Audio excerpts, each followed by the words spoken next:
আসসালামু আলাইকুম।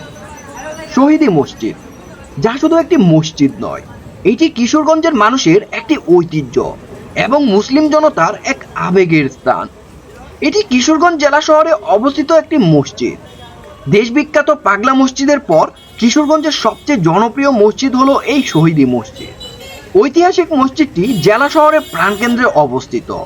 তাছাড়া দেশের বৃহত্তম ঈদগাহ ময়দান ঐতিহাসিক সুলাকিয়া ঈদগাহ ময়দান এই মসজিদটির কাছেই অবস্থিত। তিনতলা ভবন বিশিষ্ট মসজিদটির উপরে রয়েছে পাঁচতলা সমান সুউচ্চ বিশাল এক মিনার।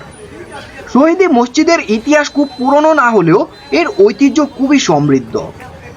1938 সালে মাওলানা আতাহার আলী কিশোরগঞ্জে আসেন। তার মাধ্যমে মসজিদটি পুনর্নির্মিত হওয়ার পরপর 1364 বাংলা সনে তিনি মসজিদটিতে পাঁচতলা উচ্চতা বিশিষ্ট একটি মিনার নির্মাণের ভিত্তি স্থাপন করেন, যার ফলে মসজিদটি ঐতিহ্যবাহী মসজিদে পরিণত হয় এবং সকলের দৃষ্টি কাড়ে।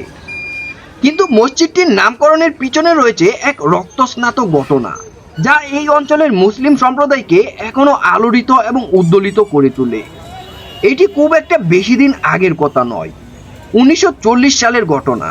প্রখ্যাত আলেম হযরত মাওলানা আতাহার আলীর হাতে সবে মসজিদটির সংস্কার শুরু হয়েছে।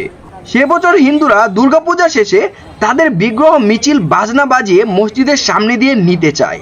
তখন মুসলিম সম্প্রদায় এতে বাধা দেয় এবং বলে, এ পথে বিগ্রহ নিলে কোনো সমস্যা নেই, কিন্তু মসজিদের সামনে এসে বাদ্যবাজনা বন্ধ রাখতে হবে। তবে হিন্দুরা এটি মানতে নারাজ। তারা পুরো রাস্তায় একবারের জন্য বিগ্রহ বন্ধ করবে না, কিন্তু উভয়ই নিজস্ব অবস্থানে অটল থাকে। কেউই কোনো ছাড় দিতে নারাজ। নির্দিষ্ট সময় যতই এগিয়ে আসতে থাকলো, ততই উত্তেজনা বৃদ্ধি পেতে থাকে। তখনকার ব্রিটিশ সরকার এলাকায় গুর্খা সৈন্য মোতায়েন করে। রাত 8টায় চরম মুহূর্ত গণিয়ে আসে এবং সৈন্যদের গুলিতে লুটিয়ে পড়েন 4 জন মসজিদের মুসল্লি। এ বিয়োগান্তে ঘটনার খবর সারা দেশে মুহূর্তেই ছড়িয়ে পড়ে। দেশের বিভিন্ন প্রান্ত থেকে ছুটে আসেন মুসলিম ধর্মীয় ও রাজনৈতিক নেতৃবৃন্দ। বিশিষ্ট আলেমগণ নিহতদের ইসলামের নামে শহীদ বলে আখ্যায়িত করেন। সেই থেকে কিশোরগঞ্জ জেলা শহরের পুরান থানার এই মসজিদটি শহীদী মসজিদ নামে প্রতিষ্ঠা পায়। এই ঘটনায় যারা শহীদ হন তারা হলেন আছির উদ্দিন, মানিক মিয়া, কালার বাপ ও নেহাল মিয়া। শহীদী মসজিদটি ক্রমশই প্রসারতা, খ্যাতি ও মর্যাদা লাভ করছে।